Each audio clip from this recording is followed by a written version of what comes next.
I was given the honor of receiving the Vimy Pilgrimage Award. The award is presented to 24 youth across the country who demonstrate outstanding acts of community service and leadership. Recipients then travel to France and Belgium to remember and learn about the Canadian war efforts during the First and Second World Wars, particularly the Battle of Vimy Ridge. I cannot thank the Vimy Foundation and EF Tours enough for this incredible experience.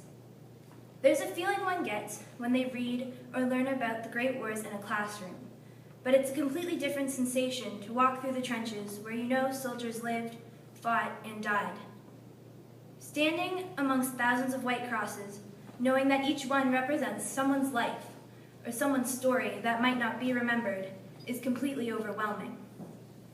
When I was in Belgium, we visited Langemark German Cemetery, in which each tombstone contains 25 names.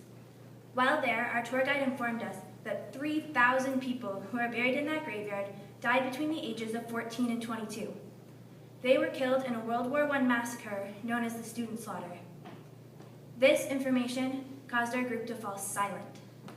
The sudden realization that all 24 of us could be sharing a single tombstone left us speechless.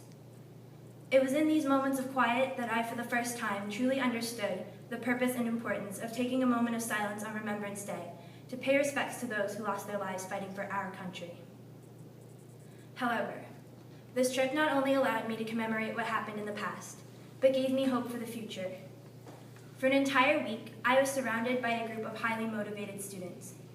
A group of students who want to change the world, a group of students who want to abolish the idea of violence altogether, a group of people who I am honored to call my friends.